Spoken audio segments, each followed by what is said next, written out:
சிங்கப்பூரில் வந்து டிரைவர் ஜாபுக்கு வந்து எவ்வளோ சம்பளம் கொடுக்குறாங்க, புதுசாக லைசன்ஸ் எடுத்து ஓட்டி எவ்வளோ சம்பளம் கொடுப்பாங்க. அடுத்து ஒரு நண்பர் வந்து கமெண்ட் பண்ணியிருந்தாரு, ப்ரோ நம்ம வந்து டிரைவிங் லைசன்ஸ் எடுத்த உடனே நமக்கு வந்து வேலை கிடைச்சிருமா. அடுத்து ஒரு நண்பர் வந்து என்ன கமெண்ட் பண்ணியிருந்தாருன்னா, என்கிட்ட வந்து துபாய் லைசன்ஸ் இருக்குது ப்ரோ, இதை வச்சு நான் வந்து சிங்கப்பூரில் வந்து வண்டி ஓட்டலாமா.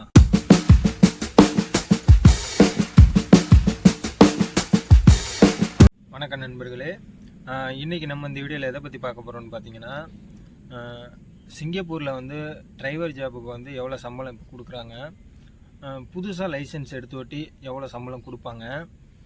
அடுத்து ஒரு நண்பர் வந்து கமெண்ட் பண்ணியிருந்தார். அவர் வந்து என்ன பண்ணியிருந்தாருன்னு பார்த்தீங்கன்னா, ப்ரோ நம்ம வந்து டிரைவிங் லைசன்ஸ் எடுத்த உடனே நமக்கு வந்து வேலை கிடைச்சிருமா, டிரைவர் வேலை கிடைச்சிருமா அப்படின்னு வந்து கேட்டிருந்தாரு. ஸோ அவருக்கான பதிலையும் நான் சொல்கிறேன். இன்னொரு நண்பர் வந்து என்ன கமெண்ட் பண்ணியிருந்தாருன்னா, ப்ரோ நான் இப்போ வந்து துபாயில் இருக்கேன் ப்ரோ, துபாய் லைசன்ஸை வச்சு நான் வந்து சிங்கப்பூரில் வந்து வண்டி ஓட்டலாமா அப்படின்னு கேட்டிருந்தாரு. அவருக்கான பதிலையும் நான் வந்து இந்த வீடியோவில் நான் தெளிவாக சொல்கிறேன். ஸோ இப்போ வீடியோக்குள்ளே போகிறதுக்கு முன்னாடி நீங்கள் இன்னும் நம்ம சேனலை வந்து சப்ஸ்கிரைப் பண்ணணும்னா சப்ஸ்கிரைப் பண்ணி நோட்டிஃபிகேஷனை வந்து ஆன்லைன் கொடுத்து எனேபிள் பண்ணி வச்சுக்கோங்க. அப்போ தான் நான் வந்து டிரைவிங் லைசன்ஸ் சம்மந்தமாக போடுற வீடியோ, சிங்கப்பூர் சம்மந்தமாக போடுற வீடியோ அனைத்தும் உங்கள் நோட்டிஃபிகேஷனில் வந்து சேரும். இப்போ வாங்க வீடியோக்குள்ளே போகலாம். புதுசாக டிரைவிங் லைசன்ஸ் எடுத்துகிட்டு நம்ம இப்போ ஒரு கம்பெனிக்கு வந்து வண்டி ஓட்ட போகிறோம், இல்லை வந்து நீங்கள் அதே கம்பெனிலேருந்து நீங்கள் ஒர்க்கராக இருந்து டிரைவராக மாறிக்கிறீங்க அப்படின்னா நமக்கு வந்து எவ்வளோ சம்பளம் கொடுப்பாங்கன்னு பார்த்தீங்கன்னா, ஸ்டார்டிங்கில் 1200 1400 வெள்ளிக்குள்ளே தான் கொடுப்பாங்க மோஸ்ட்லி. அதுக்கு மேலே கொடுக்க வாய்ப்புகள் கம்மி, கொடுத்தா நல்லது. சில கம்பெனியில் வந்து நீங்கள் 1400க்கு மேலேயும் வாங்கலாம். அது எப்படி வாங்கலாம் நான் வந்து சொல்கிறேன். இப்போ நீங்கள் வந்து வெறும் டிரைவராக மட்டும் போகிறீங்கன்னா இவ்வளோ தான் கொடுப்பாங்க, 1200 1400க்கு உள்ளே தான் கொடுப்பாங்க. ஸோ இப்போ 1400க்கு மேலே அதிகமாக நீங்கள் வந்து சேலரி வந்து எதிர்பார்த்தீங்கன்னா, நீங்கள் இப்போ ஏதாச்சும் அடிஷ்னலாக கோர்ஸ் பண்ணி வச்சுருந்தீங்கன்னா, நீங்கள் அந்த கோர்ஸ் முடிச்சிருக்கேன் அப்படின்னு சொல்லி நீங்கள் கேட்டு பார்க்கலாம் சேலரி கொஞ்சம் எக்ஸ்ட்ரா. நீங்கள் எதுவுமே முடிக்காமல் வெறும் டிரைவிங் லைசன்ஸை மட்டும் வச்சுருந்தீங்கன்னா கம்மியாக தான் கிடைக்கிறதுக்கு வாய்ப்புகள் இருக்குது. அதை விட அதிகமாக போகணும்னா நீங்கள் அடிஷ்னலாக ஏதாவது கோர்ஸ் பண்ணியிருந்தீங்கன்னா கண்டிப்பாக கொடுப்பாங்க. இப்போ வந்து புதுசாக டிரைவிங் லைசன்ஸ் எடுத்தவங்களுக்கு எவ்வளோ சேலரி கொடுப்பாங்கன்னு நம்ம வந்து தெளிவாக பார்த்தாச்சு.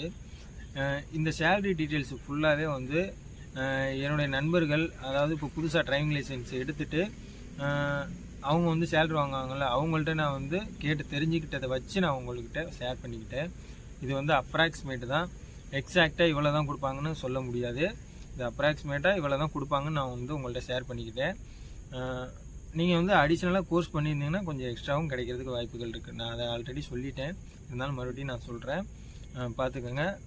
அடுத்து வந்து ஒரு நண்பர் வந்து கமெண்ட் பண்ணியிருந்தாருன்னு சொல்லியிருந்தேன்ல, அந்த நண்பர் வந்து என்ன கமெண்ட் பண்ணியிருந்தாருன்னா, லைசன்ஸ் எடுத்த உடனே நமக்கு வந்து வேலை கிடைச்சிருமா அப்படின்னு கேட்டிருந்தாரு. லைசன்ஸ் எடுத்த உடனே வேலை கிடைக்கணும்னா அதுக்கு வந்து உங்கள் கம்பெனியில் ஃபஸ்ட்டு வேகன்சி இருக்கணும். நீங்கள் பார்த்துக்கிட்டு இருக்கீங்களா அந்த கம்பெனியில் டிரைவருக்கு வந்து வேகன்சி இருந்துச்சுன்னா, நீங்கள் லைசன்ஸ் எடுத்த உடனே நீங்கள் அவங்க கொண்டே கொடுத்து டேரெக்டாக என்கிட்ட லைசன்ஸ் இருக்குது அப்படின்னு சொல்லி நீங்கள் வந்து மாறிக்கலாம் டிரைவர் லைனில். உங்கள் கம்பெனியில் வேகன்சி இல்லாட்டி நீங்கள் வேறு கம்பெனியில் வந்து தேடி பார்க்குற மாதிரி தான் இருக்கும். வேறு கம்பெனிக்கும் போகலாம், இல்லாட்டி உங்கள் கம்பெனியில் வந்து டிரைவருக்கு வந்து வேகன்சி இருக்குது வர்ற வரைக்கும் நீங்கள் வந்து வெயிட் பண்ணி மாறிக்கலாம். ஸோ அது உங்கள் கையில் தான் இருக்குது. இன்னொரு நண்பர் வந்து கமெண்ட் பண்ணியிருந்தார். அவர் வந்து என்ன சொல்லியிருந்தாருன்னா, என்கிட்ட வந்து துபாய் லைசன்ஸ் இருக்குது ப்ரோ, நான் இப்போ துபாயில் கார் தான் ஓட்டிக்கிருக்கேன் ப்ரோ, நான் சிங்கப்பூரில் வந்து டிரைவராக வந்து வரலாமா சிங்கப்பூருக்கு டேரெக்டாக அப்படின்னு கேட்டிருந்தாரு. சிங்கப்பூருக்கு வந்து துபாய் லைசன்ஸ் வந்து டேரெக்டாக வந்து டிரைவர் இதுக்கு எடுத்துக்க மாட்டாங்க. நீங்கள் வந்து சிங்கப்பூரில் வந்து டிரைவிங் லைசன்ஸ் எடுத்திருந்தால் மட்டும்தான் வந்து அவங்க வந்து வேலைக்கு எடுத்துக்குவாங்க. ஸோ அதை பார்த்துக்கோங்க. சிங்கப்பூர் டிரைவிங் லைசன்ஸு மஸ்ட்டு நீங்கள் இங்கே வந்து எடுக்கிற மாதிரி இருக்கும். ஸோ அதை பார்த்துக்கோங்க. நீங்கள் துபாய் லைசன்ஸ் வச்சோ இந்தியா லைசன்ஸ் வச்சோ நீங்கள் இங்கே வந்து வண்டி ஓட்ட முடியாது, அதை பார்த்துக்கோங்க.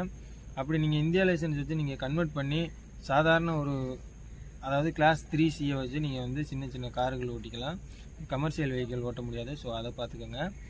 ஸோ அவ்வளோதான் ஃப்ரெண்ட்ஸ், புதுசாக டிரைவிங் லைசன்ஸ் எடுக்கிறவங்களுக்கு எவ்வளோ சம்பளம் கொடுப்பாங்கன்னு நம்ம வந்து தெளிவாக பார்த்து தெரிஞ்சுக்கிட்டோம்.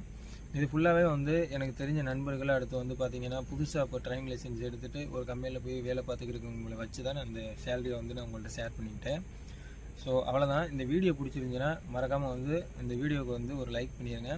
லைக் பண்ணிட்டு நம்ம சேனலை வந்து சப்ஸ்கிரைப் பண்ணி வச்சுக்கோங்க. சப்ஸ்கிரைப் பண்ணால் தான் நான் டிரைவிங் லைசன்ஸ் சம்மந்தமாக போகிற அனைத்து வீடியோ உங்களுக்கு நோட்டிஃபிகேஷனில் வந்து சேரும் ஃப்ரெண்ட்ஸ். ஸோ அடுத்த ஒரு நல்ல வீடியோவில் சந்திப்போம். நன்றி, வணக்கம்.